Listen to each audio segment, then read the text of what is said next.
Well, hello and welcome to episode 241 of Drink the Movies. I'm Brian here, as always, with Michaela, and we've been covering a lot of anniversaries this year on the podcast, and today's episode is no exception. We're going back 70 years to, I don't know if it was the original, like, teenage angst film, but it's definitely one of the pinnacles of that, and it features an actor that was legendary for his time, only acting in three films. But I think if you ask people which one is James Dean most known for, it's probably Rebel Without a Cause.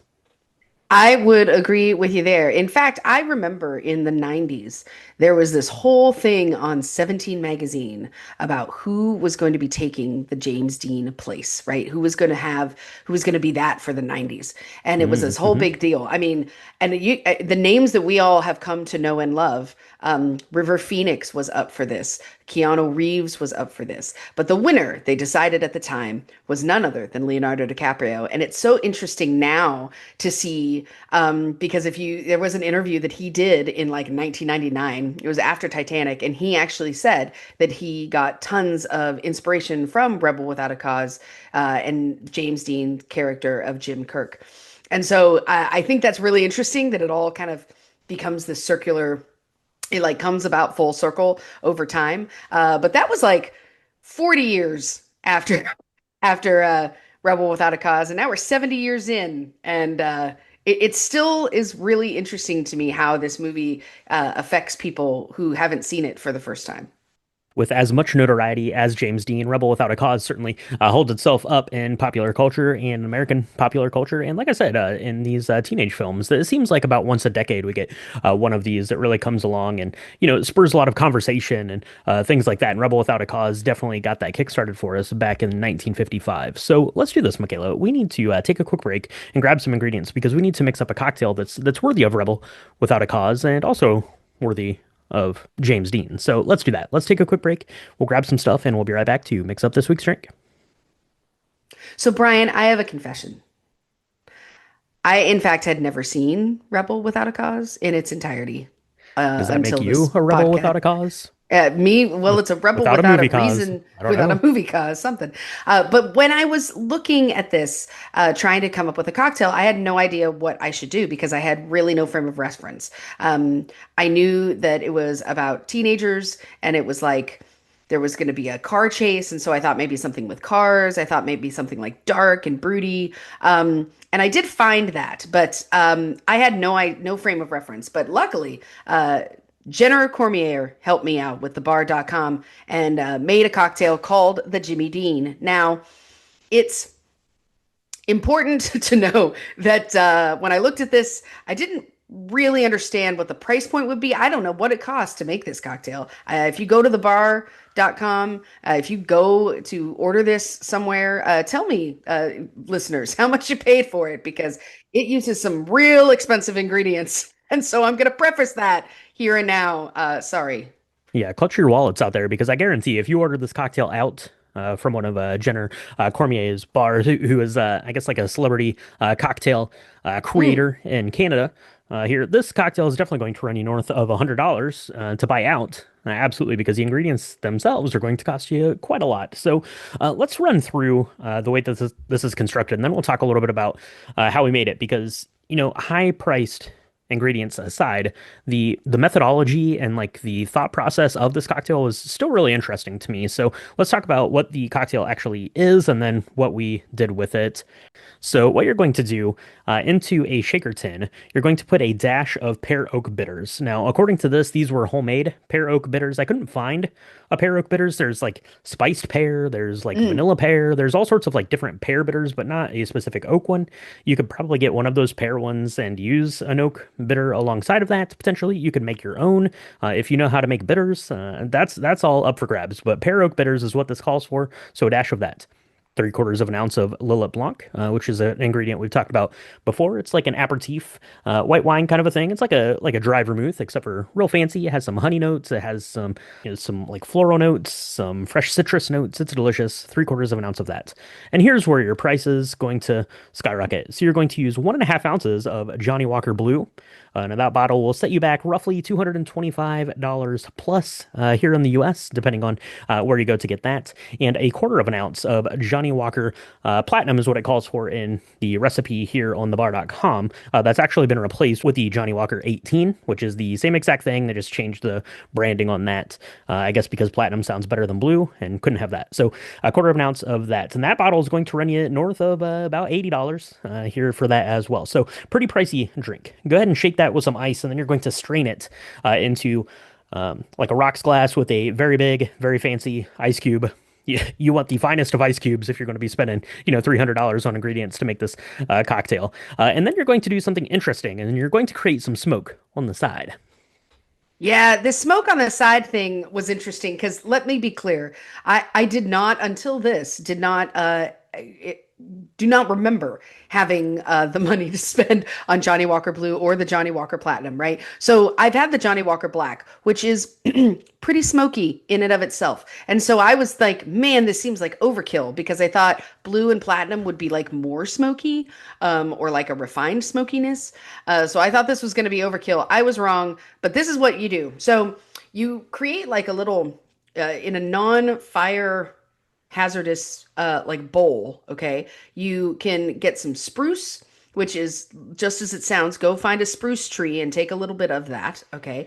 Mhm. Some rosemary. Luckily, I had some of that in my garden that has not frozen over yet. And then some hickory wood chips. Now, you could do hickory. You could do oak if you really want to up that oakness. But you're going to take a little teeny tiny piece of this, maybe like I would say maybe like a tablespoonful of this kind of chips and um, greenery, right? And you're going to put it in a little bowl and you're going to set that thing on fire. Now, if you have some like a small blowtorch that you would use for like creme brulee, or if you have a smoking kit to smoke cocktails at home, this is exactly what you do. But I have this really fun looking. It looks like a gun, but it's a torch, and you're just gonna torch it so that it smokes, and you're gonna leave it alone so you don't set your house on fire. But you're gonna serve this drink on the side of the smokiness. If that's how it was designed to be. I will say, I hardly I did I took these cues as inspiration, and I didn't quite do it like that myself, but that is how it is meant to be from thebar.com. Yeah, I'm assuming that when they're creating this cocktail, especially Jenner Cormier there, who is creating this cocktail, I'm assuming it's meant to be served in some sort of restaurant setting, which brought to mind of you sometimes will get like a smoked old fashioned or something like that, and they'll bring it out in like one of those boxes. Kind of thing. I'm guessing that that's probably how this was meant and envisioned to be served, something like that, where you're getting the smoke kind of on the side Hmm. of it, not necessarily smoked down into the cocktail. Now, I will say that serving it that way at home is largely lost on you. So if you're going to be making this and sitting down on the couch to watch Rebel Without a Cause, that's going to be lost on you, right? Because you don't want to Mm. carry around a bowl of smoke while you're sitting on the couch having your cocktail. No one wants to do that. So I did it that way. I served it on the side, and you get some nice aromatics there, obviously from the rosemary, that spruce. It smells very nice, right? Kind of campfirey there to that end. But then what I did was I made a second one of these, and I used like a smoking gun, or you could get like those like little like puck things that you sit on top of your drink, and just do the smoke directly down into the drink, and that way. You can hold your drink, you get some of that aromatic coming off of it, you get a little bit of that flavor as you're sipping the cocktail, and that's what I'd recommend doing at home. You can still use that same kind of smoking profile there to that end, and that's going to get you in the ballpark. Now, as far as the liquors, Michaela, we talked about this kind of back and forth. We weren't together making this, but I kind of thought with the three-quarters of an ounce of Lillet Blanc, which is really going to dilute the whiskey flavors anyways, I said you could probably use any sort of like blended scotch you wanted to use. You could use like probably like a nice bourbon, and this kind of anything that you wanted to use. So what I ended up doing for mine was I used 1.5 ounces of Monkey Shoulder, which is a blended Mm. scotch, or really nice, pretty good price point blended scotch, especially for things like cocktails, and a quarter of an ounce of Hibiki Japanese whiskey, which is made in the same style as Scotch whiskeys. Most of the Japanese whiskeys, at least on their foundation, got started by Scottish Scotch makers who kind of set up that industry in Japan. So I thought that that would be pretty close in the ballpark. There were things that I had, things that were nice and would lend themselves to a cocktail that, like I said, was getting all the smoke, was getting three-quarters Mm. of an ounce of Lillet Blanc. That's what I used. I sipped and enjoyed. It was pretty good. Like I enjoyed it. It wasn't my favorite whiskey cocktail, I would say, and maybe that's because I didn't have the pride of knowing I spent all that money on Johnny Walker Blue. But what did you use? How did you put yours together? So I think I feel like I did the very poor man's version of this. However, it turned out pretty good. So for the ounce and a half of the Johnny Walker Blue substitute, I had a vat of J and B blended Scotch. So I did that. Now for the quarter ounce of the Johnny Walker Platinum, I was really concerned because I had this beautiful Islay Scotch. But I thought that that might be too overpowering if we were gonna have this with the smoke, right? Because that's just more peaty. It's gonna. I just didn't want it to overpower it.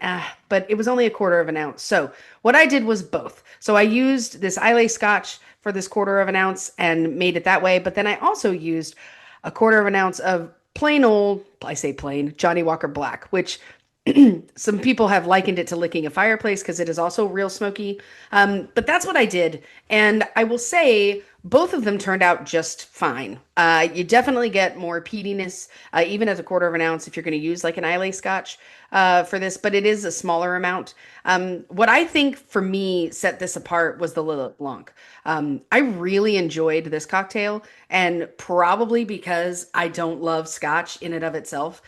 So the Lillet Blanc to me really set it, kind of evened it out a little bit, diluted those sharp flavors. And then what I did was actually use a smoker because just like you, I was sitting down to watch this and I didn't want to have to kind of smell it on the side, and also I didn't want the my house to start smelling of spruce. So what I did was I took all of those ingredients, the hickory chips, the rosemary and the spruce, put it in my little smoking gun and used my smoker. And I thought that that was kind of the way to go if you were gonna, sip and watch this and kind of walk around with it. It was really interesting. I really liked this cocktail. I don't know if I would Mhm. like do it again in the sense that, I mean, it was definitely inspired. I never would have put all these ingredients together. Yep. But I really liked kind of playing with it. Do you know what I mean? Like trying to Yeah. figure out what good substitutions would be, and where we were trying, like where we can only guess what Jenner Cormier was trying to go for and what they were trying to achieve by certain things, and not wanting to spend $300 on some of this stuff, right? But Right. also pay homage to them and make sure that they knew that we were inspired by what they created in the first place. I really loved Mhm. that aspect of it. Yeah, it was really kind of interesting and a nice mental exercise to take like the super high end thing that he probably had created for some sort of like cocktail competition or something like that, and try to figure out how you can make it at home for a reasonable amount. And then it also got me back in the mindset of playing with smoke because I have that smoker gun, but I almost never use it. I almost never break it out, and that got me inspired to play with that a little bit more. So I'm excited to do that, especially now we're in the fall. It's a good time for some fall like campfire kind of things. Maybe infuse that into the cocktail a little bit. So thank you to thebar.com for providing this recipe for all of us. And let's do this, Michaela. Let's go ahead and we'll grab some more spruce and rosemary. We'll we'll raid the couch for any loose quarters. We'll see if we can go get ourselves a bottle of Johnny Walker Blue, and we'll be right back to chat about this week's film, Rebel Without a Cause. You know what kind of drunken brawls those parties turn into. It's no place for kids. A minute ago, you said you didn't care if he drinks. He said a little drink. You're tearing me apart! What? You say one thing, he says another, and everybody changes back again! Spoiler warning for Rebel Without a Cause. If you've not seen this film, shame on you. Shame on all of us because it's turned 70 this year. 70. It's really old. Anyway, the point here is we're going to talk about all the things. And I don't know if I would really consider these spoilers, but we're going to talk about all the things that happen in this film. So if you're not into that, you should just press pause. You should go watch Rebel Without a Cause. Go make yourself a drink, maybe a cheaper version of the drink, the James Dean, the Jimmy Dean from thebar.com, and then come back and we can chat about all things Rebel Without a Cause. Absolutely, yeah. You've had plenty of time to see it. If you've not, if you're like Michaela and have not seen it until this week, because this was released in 1955, which by my math puts us at 70 years old. Happy birthday to Rebel Without a Cause. Actually, I believe it came out in October, so it's just a little over 70 years here. So it was directed by Nicholas Ray, and it stars Sal Mineo as Plato, Natalie Wood as Judy, and James Dean as Jim. The kids whose parents just don't understand and who find themselves in a pretty bad situation over the course of this film. We're going to talk about those situations here as we get into this. This was nominated for three Academy Awards. Salmoneo gets nominated for Best Supporting Actor, Natalie Wood gets nominated for Best Supporting Actress, and Best Writing for Nicholas Ray, the director there. James Dean, on a side note, not nominated here for this film. Starred in three films, was nominated for Best Actor in two of the three. One was for East of Eden, which came out just a few months prior to this film, and Giant, which came out in 1956. He was nominated after his death because he passed away just a couple of weeks before this film, Rebel Without a Cause, was released to the world. So that's kind of interesting that his most notable role is the one he did not get nominated for. I suppose that the Academy probably took a look and they're like, well, we can't nominate him probably for both of these things. So we'll pick the one that he was alive for when it came out. I don't know. He's excellent in East of Eden, but I think probably better in this. And now that you've seen it, Michaela, where do you stand on that? So I have to agree. I think part of it too is this romanticizing of someone who is past. Um, when something is released posthumously, I hope I'm saying that right. It is really tough for an audience to grapple with. We've seen that a couple of times. Hmm. Um, We saw it we've just recently Chadwick Boseman, with yeah, Chadwick Boseman just a couple of years ago, right? right, right, and we've seen it. With Heath Ledger as well. There was a film he had done, and we just don't know how to deal with it. So we also, as audiences, so I think there's a bit of favoritism maybe because this character also seems kind of lost and like there's so many layers. They're so subdued. Jim Kirk in this is very um just less is more as far as dialogue and what this character's kind of willing to emote and give away. And I think that on the back end of realizing that this person's physicality is gone and no longer on Earth really kind of helps an audience to like fall in love with it even more, maybe. I don't know. Hmm. I have to say, I really loved him in this. I think you're probably right. It is kind of strange that he wasn't nominated, but yeah, I mean, it was going to be tough. I think, and this was back when movies, I don't know, I feel like they could crank out the post production a lot faster than they do now. Um, Hmm. and they don't stock things like they'll just put something on a shelf here for months to make sure that it gets the best play against all of the other films, right? They have to kind of wager when that's going to happen. So um yeah, I don't know if that had anything to do with it or not, but I do think it's interesting because Sal Mineo is also awesome, and Natalie Wood, who I really only knew from West Side Story. I was shocked at how amazing trio of actors, and even the character who plays Buzz is really special to me. So it's interesting um what nominations were given. I always love a best writing nomination because usually that means that the story is really great.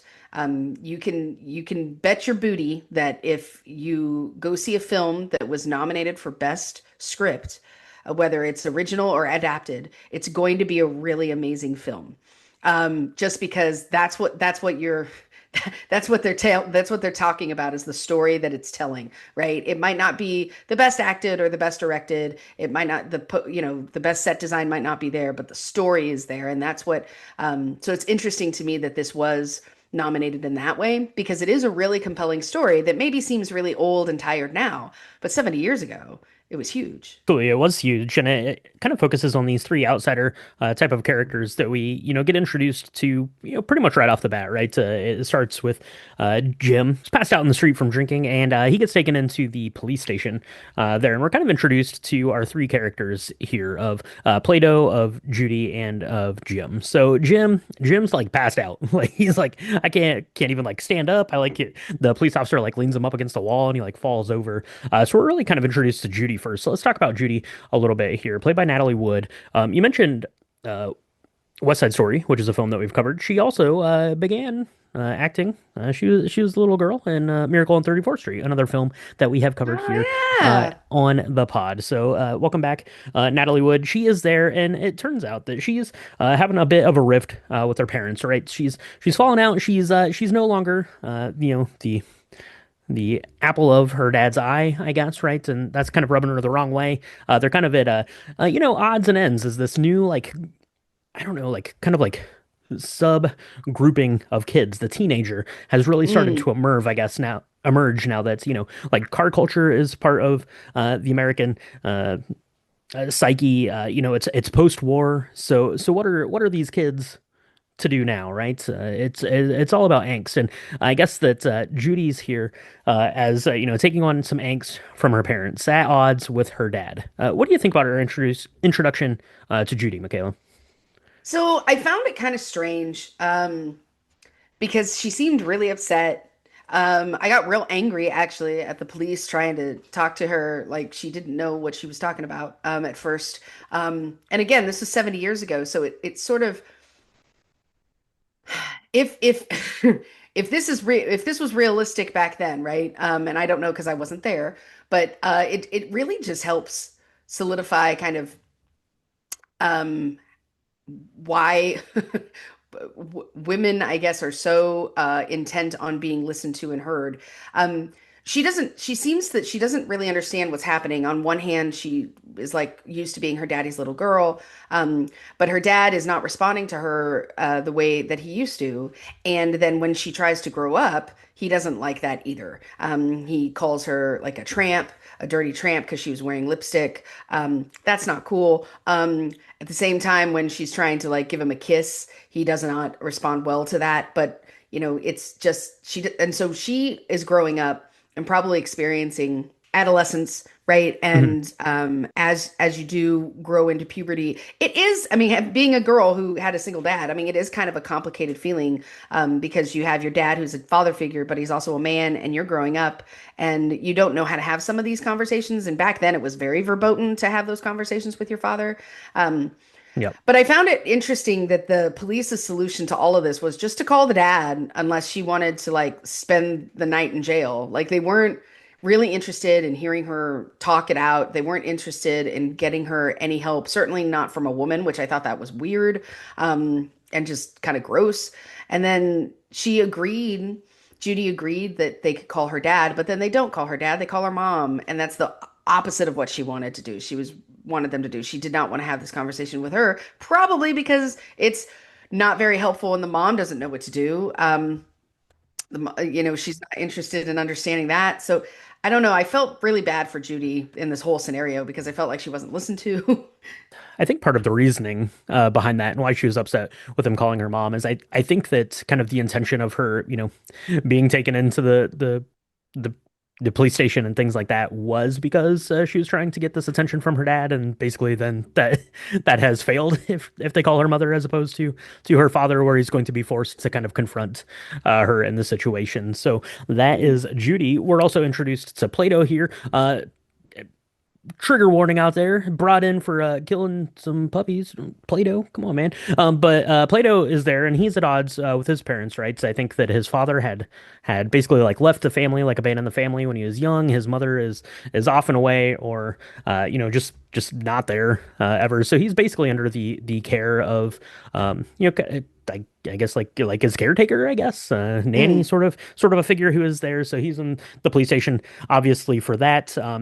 Plato appears to be a little bit younger than Judy and Jim, who is also there as I mentioned for being drunk out in the streets. And Jim is at odds with his parents because he doesn't view his dad as being very manly. The lens of 2025, is what it is. So we'll just cover it from the lens of 1955, I guess. Is he wants his mother kind of walks all over his dad, and he wants his dad to stand up for himself a little bit more there, and set a better example, I guess, for Jim. And that's really kind of the crux of Jim's motivation, I think, through the movie, right? Is this character who doesn't want to be seen as, kind of like weak-willed. He doesn't want to, have his manhood called into question, even though he's an outsider, right? He doesn't want to be seen as weak or someone that's going to roll over. And I think that is the crux of Jim's character and basically his rebellion here in the story. Yeah, you get a really interesting um, kind of trio of dialogue amongst the adults talking around Jim when he gets picked up, right? The father and the mother show up.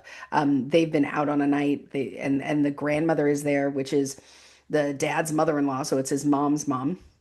And they're basically talking to the police about, can we just release him? And he's made a mistake and it's all fine. And they're trying to like smooth things over without having any real consequences.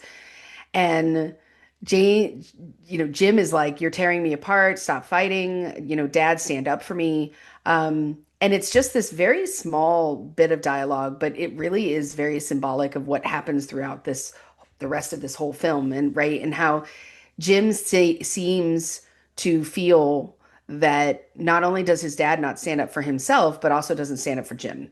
And we see a lot of that like play out later. But he can't stand listening to the shortness and the short words that his grandmother has for both of the men in the family, Hmm. which is interesting. We would call her probably a Karen now, because nothing makes this older woman happy. She's just miserable. Hmm. But she also doesn't want Jim to go, sleep it off in a jail cell. They're like, oh, every time that he gets himself into trouble and he acts out, they just move, or they take him to a different school. And this is not the first time this has happened, and it won't be the last time. But it's a little bit of a, kind of snippet as to what's kind of foreshadowing as to what we see blow up later. With Plato, it's really tough because you get, killing an animal is pretty serious. And now that I feel like, looking at this from a frame of 2025, you wouldn't just be like, hey, that's not okay. Like, what, and his caretaker is like, his dad's not around, and it's just really tough right now. And they kind of let him go on his own recognizance, like, hey, don't shoot any more puppies. This would have a very different outcome today if this was the case. But you get the sense that like Plato has some very deep rooted troubles inside him, and that's probably really good that you see that, but they Hmm. downplay it so much, Yeah. where they're getting the more of the emotionality of it, instead of like, this person like totally did this and he doesn't even know why he did it, you Yeah, know? absolutely. It's more about, I guess, just setting this up as these three teens that are lashing out, right? It's to kind of set up their story, how their own rebellions, I guess, are going through this film. So we get out of the police station, right? All the kids go home about their merry way. They go to school the next day. There is a field trip to the Griffith Observatory, which is pretty cool. They're in there. They're in the little planetarium, watching a planetarium show, and it's kind of neat. The way that they're showing this this show is going on. You have the kids there who are, starting to I guess kind of like bicker and I guess sort their social hierarchy Mm, there amongst themselves as this show is going on. But the show is, giving this backdrop of how like volatile the Big Bang was, and how volatile like the end of times will be and stuff like that. And it's really, foreshadowing to what is going to happen to these characters throughout the film. And you kind of see that really in the next scene as Jim goes outside. Him and Plato are there kind of talking, and you see this other group of knuckleheads accompanied by Judy there, who go and they kind of circle around Jim's car. They end up like slashing his tire and basically like goading him into this fight, right? He's the new kid in town. mhm. They don't want anything to do with him. They want to prove that, they're the toughest guys on the block, not Jim and his red jacket. I don't care how cool you look, Jim, or how cool your car is. We're still top dogs here, and they try to kind of goad him into this. And this is probably the best acting, I think, from James Dean in this, as he's kind of sitting up there watching him, like kind of like on one hand like as cool as a cucumber, but also just seething. Like you can really feel the rage that's building inside of Jim in this moment, as he's kind of sitting on this stairwell kind of thing, just watching this happen. And so eventually, he just has his fill, and he just stands up and walks down there and opens his trunk and pulls out his tire and tries to go about a business, but gets pulled into a knife fight, which isn't good. That seems like the worst way to fight. Michaela, if I was going to get into a fight, it would not be a knife Right. fight. I guarantee that. And that really sets in motion, I guess the big like linchpin part of the film. Mm. Maybe we'll talk about that. Yeah. Yeah, I loved though that he's real calm and even when he's like, fine, let's get into this big knife fight. Like he almost gets swiped a couple of times. Like I think like it doesn't look like any of them draw blood. But Jim He's is bloody. His almost shirt's all like, bloody. He gets is it home, is even, it and is his it dad's okay. like, "What happened?" He's like, "Don't worry about it, Dad." So, It's just my liver. I I love though that at the end of this fight, he just kind of has enough with Buzz like toying with him, and he just wins basically, right? And he ends up forcing him over the edge. And there's up above this, and this observatory is really beautiful, by the way. We've been there. I had no idea we were there, so then when they show it, I got all giddy. I was like, oh my gosh. What did they think about the stars 70 years ago is not that different than what we think about now, which is really amazing to me, as an aside. But like the cops are like there's a police officer or a security guard looking down at this and is like, I'm not going to get involved in that. That didn't look good. But Jim wins and he kind of has this blade to Buzz's throat, and he's like, I'm done. You're done. I'm done. And Buzz has to kind of acquiesce at this point. And then he says, well, we're going to do this for real, because this wasn't real enough. Like, okay, let's go to the bluff or whatever they called it, where we're gonna go play chicken. We're gonna go find some cars, which were real expensive considering nobody had any money back then. Okay, yeah. we're gonna go find some cars and we're gonna play chicken, but we're not gonna play chicken the way that I usually thought of, where you have two cars going at each other. It's two cars going Hmm. off a cliff, and whoever gets out of the car first loses. Which sounds real dumb, but I mean, so does their other chicken. I don't know, but they're like that. That sets up this whole thing, right? Because Buzz is also kind of hanging out with Judy, and Judy seemed to really like Jim when it was just the two of them together. But then she is really, really cruel to him in her like in this group of friends that quote unquote friends that she has, right? And so Hmm. it's kind of this weird kind of love triangle. Um, as well on top of all of this. But that's kind of the next big scene, right? Is where they meet up on this bluff, on this cliff, and Judy is there, um, and to kind of start off the race.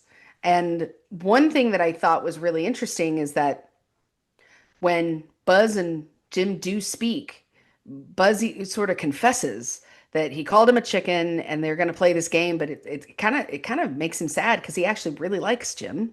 He kind of Hmm. likes that he's not going to stand up for, or not going to take any guff. He's going to stand up for himself. He doesn't want to be called a chicken, but he also isn't cruel because he could have just thrown him over the ledge of that, observatory. He could have sliced his throat. He could have been, just as horrible to Buzz as Buzz was probably going to be to him, and he wasn't. Hmm. And so it's kind of this tough like meeting of two almost grown men about like, hey, I like you, but I'm also real mad that I like you. And now I've got myself in this situation where neither one of us can back out because neither one of us wants to be called a chicken. Right. So we just got to go through it and do it. Yeah, you have to just go through and do it, I guess, in Jim's eyes for sure, because that's his big thing, right? He doesn't want to be seen as, the weaker of, this group or of any group. He has, kind of a conversation along those lines with his father before he goes to do this chicky run thing that they're calling it. And they do, and that's like I said, that's I don't know, to me that felt like the like the high point, like the exciting point of the film, although it happens pretty early on. We're going to talk about kind of the pacing of this as we get, kind of to the end of the film. But Buzz ends up, going over this cliff edge down to his death, and the rest of this group of knuckleheads then take it upon themselves to go seek revenge for Buzz, Mm. which is Buzz was the one that initiated this. He wanted to do it. He drove the car. He drove it over the cliff. And so all of this, but they're going to take it upon themselves, I guess, to get Jim back, right? To pay him back for sliding Buzz in this way, and I guess winning this chicky run. I guess in theory, there's no winners here in this film for sure. So with that kind of finished, now we have. Jim. You've got Plato there, who has still been at Jim's side, who's, very keen on getting the approval of Jim. Like I said, is looking up to him as, kind of like this big brother type of a figure, or maybe even like a father type of a figure. And then Mm. especially when Judy comes in to the story to, basically tell Jim she's sorry. She felt like she had to like be cool with the cool kids. She really likes them, and all of that stuff. And then really, Plato's, I think, going to kind of look at these two as like, almost like some found family, right? Like Mm. parental figures for him through the rest of this film. And they go to like this abandoned mansion that Plato had pointed out to him earlier because they've decided now, right? In kind of the wake of all of this, they're done with their families, right? They need to go and be on their own. They need to, I don't run away or get some time apart, a little distance from the parents. And that's when things really start to go wrong because this group of other kids that are on the hunt, on the pursuit there of Jim, are not going to stop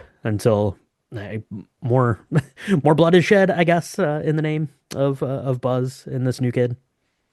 Yeah, it almost feels kind of like a Romeo and Juliet situation in the sense that It's very West something Side Story. yeah, that's fair. Where it's like this is bad enough, but then it gets real bad. Um, I do love the scene where Jim goes back to try and tell his parents what he's been a part of. And did he kill Buzz? Well, no, but he was there, and none of this is good. I mean, somebody's dead, and everybody wants to try and figure out who should be held accountable for that. Um, and of course, his parents are like, absolutely not. Don't go to the police. And he's like, I did something wrong. Like, I was part of something that ended up in the death of a person. I should go and Mhm. tell somebody. And of course, his dad does not stand up for him, doesn't stand up for himself. And it creates this whole thing. And that's when they run away. Um, I feel like this is when it just takes a turn and it becomes really bad because Plato gets mixed up. These boys grab him. Um, they grab him like right outside his house. He goes in and he grabs a gun, which is never a good thing. It's probably the same gun he shot all the puppies with, but it's really horrible. And he goes back out, and now there's like a shootout, and one of the gang member kids, he gets wounded. He doesn't die, but he gets wounded, and so the police are called, and so there's like this active shooter situation, right? And this was 70 years ago. I feel like there are a whole bunch of things that happen next are very, I mean, just could have been prevented with a couple of just misunderstandings closed down, right? And it's very much like that in West Side Story and in Romeo and Juliet, where it's like, whoa, whoa, whoa, nobody killed anybody. This is what happened. This is why we feel this way. Let's everybody just calm down. And Mhm. Jim really tries to have that conversation with Plato. Um, and at first, you think that Plato is gonna be okay because Jim, unknowing to Plato, takes the bullets out of the gun and gives it back to him. And he's like, because the whole thought is that Plato's going to lose his mind and just continue shooting everybody until he really does kill somebody, and then it'll be over for him. Mhm. Um, but that's not how it ends up at all. And the cops don't have any faith or they don't know that that's what's happened. And so when they see Plato, they just take him down. And it is really, really horrible to see that because Jim is right afterwards. He's holding the bullets and he's like, I had the bullets. He wasn't going to hurt anybody. You just needed to Mhm. arrest him. And it's heartbreaking. It is heartbreaking. And then, kind of in the aftermath of this, they're there. The parents have all shown up, and Jim, goes over and speaks to his parents and introduces them to Judy there at the end of the film. And that's how it ends. Basically, it's a very tragic tale of these rebellious teenagers, and I guess kind of like a cautionary tale, I guess, on one hand, right? For people who are, watching this as teenagers. Also, I guess kind of a cautionary tale for parents, I suppose, in 1955 to look at this and see how, our children are reacting to various home life situations and things like that, right? It's kind of a on one Mm. hand, a coming of age story. On one hand, it's this angsty teenager story, which, like I said, we get, several of these, now from 1955, and it seems like there's one, about once a decade that really kind of stands out in in the public, conscious as something that's, pushing the boundaries and making us reevaluate the way, teenagers are viewed, the way that, teenagers are behaving, the way the parents are behaving, stuff like that. You mentioned, Michaela, the red Mhm. lipstick that Judy is wearing there at the beginning of the film, and red is an important color here in this film. She was wearing the red lipstick as a way to rebel against her father, right? And then you have Mm. Jim, who's wearing his iconic red jacket there when he goes to this game of Chicken Run as a way to rebel against his father, who he perceives as weak-willed and not stand up enough Mm. for his man. Plato, no red in sight until he's given that red coat from Jim, and that is when he sees red and goes and charges out there out of the planetarium with that gun. So the red really is, this color of anger, of aggression here in the film, of acting out, and you see that color red here play out with our three characters as they go through this story of being rebels without a cause. I had seen this movie back a long time ago, like in high school. I think was probably when I first watched it. So I barely remembered it. Sorry, that was a long time ago. I was my own rebel without a cause then. But just watching it again here now, I really liked the substance and what the film was trying to do better than the film itself. I think I liked the themes of the movie quite a lot. I liked the way that it was, kind of looking at teenagers in this light, especially, through the lens of 1955. Obviously we have 70 years of, hopefully at least a little bit of progress there on the backside of that. But I thought that it was really interesting. It was an interesting look at the family dynamics. It was an interesting look at these teenagers, these high school kids, the way that they interacted with how that has changed, how that is the same. I thought that that was really interesting. But the film itself left me um, a little wanting myself. Now, Michaela, you have Mm. only seen this once. You've seen it now as an adult, so your lens is going to be different than people who would watch this as a teenager. But what were your initial thoughts upon seeing this 70-year-old movie for the first time? So at first I was really unimpressed by, maybe that's not the right word, impressed. My impression was that they say a lot in very little words. And I think that is just kind of part and parcel to the maturity of movie making in general and script writing perhaps is and maybe we got stupider over time. I don't know. Because I feel like there is a lot of dialogue that is not spoken in this movie. And um, if you are wanting to be spoon-fed a little bit more about what's happening, you're going to be either unimpressed or even angry about it, where you're like, that's all there is. This is kind of a letdown. However, I really loved this. For me, I mean, this was before I mean, this was right after World War II. It was before the Vietnam War. I think about my dad being 7 when this movie came out, and the things that he talked about in his early childhood, and the things that were just very present, and what a family life was like Hmm. is just so different um, to what our experience is or what mine was growing up. I mean, right? Probably Right. because it was very subdued, and it was very much like men are men and women are women, and if you wear a red lipstick, you're a hoe, or whatever. Like some of that, I think, but I really loved how subdued it was, and how the swell of the score really added so much to this. It was almost, I mean, this was maybe 20 years after silent movies, right? Um, and so I I was really taken aback by how much I liked it, given how kind of flat it also seemed. Um, Hmm. right? And my son watched this with me, who's 10, and he really wanted to watch this, which I thought was probably because he was fascinated by the idea of James Dean, right? He's listened to a lot of Right. Taylor Swift songs. So he was like, I don't understand this, but now he gets it. And even he was like, I don't quite understand it, but I really liked it. And I Yeah. think for me, I mean, just because Jim Stark really doesn't talk a lot, but he is this dreamy, he feels deeply. Judy feels quite deeply.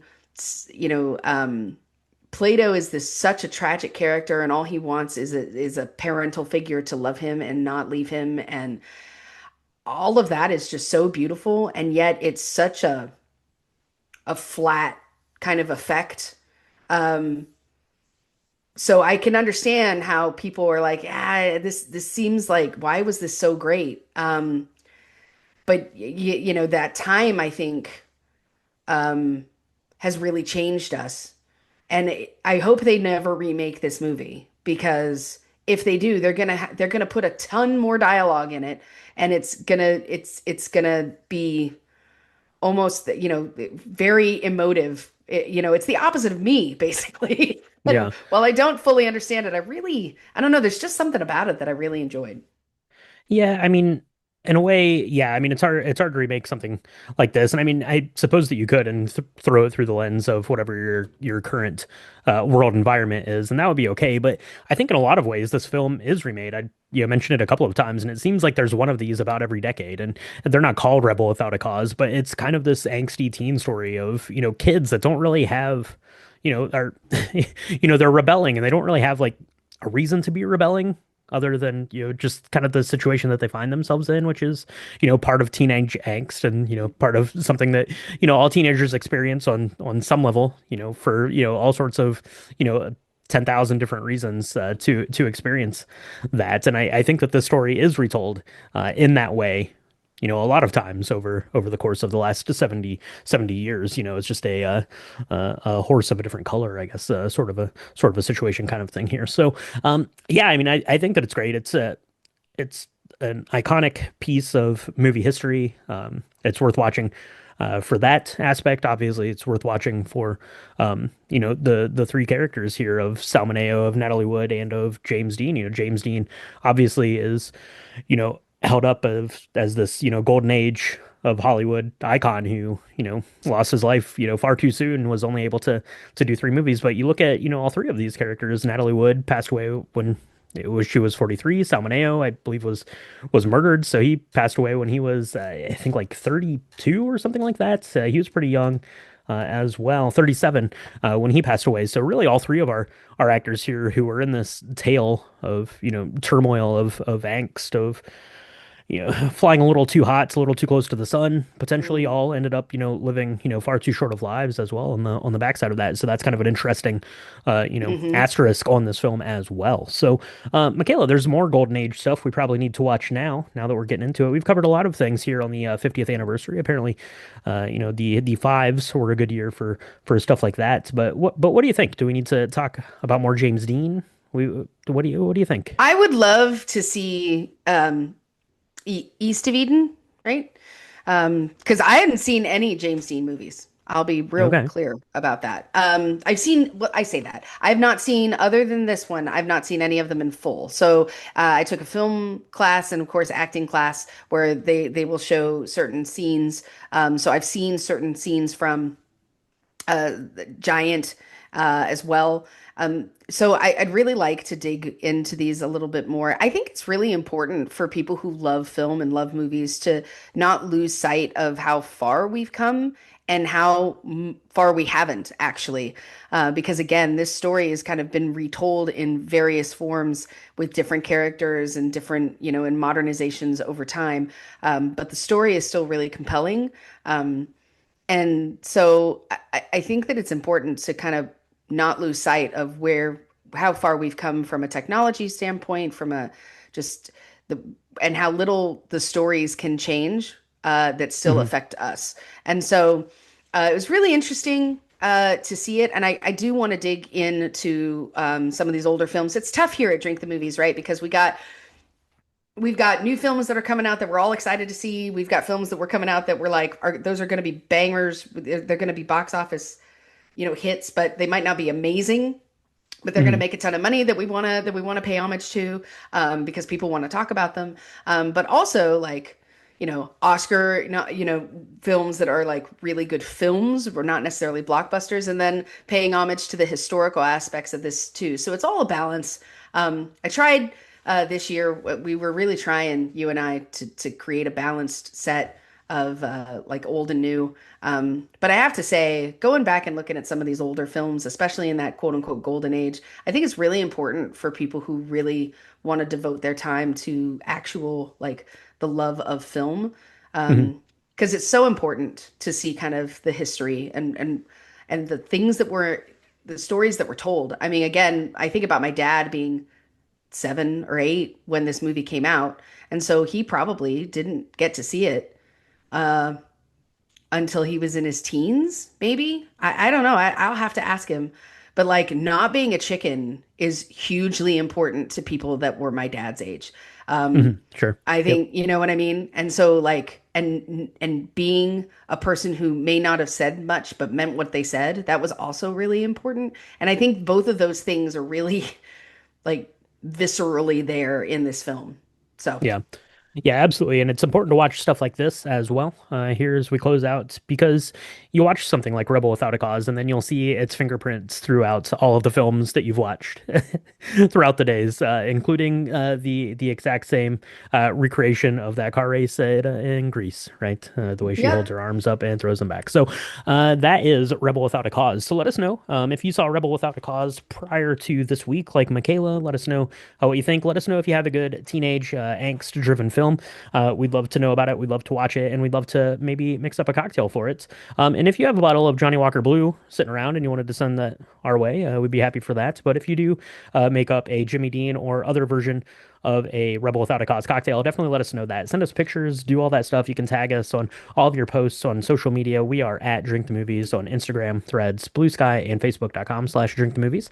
If you want to see pictures of our cocktails, episode recaps, links to the merchandise shop, to Drink the Video Games, to Patreon, all that stuff can be found on our website. It is www.drinkthemovies.com.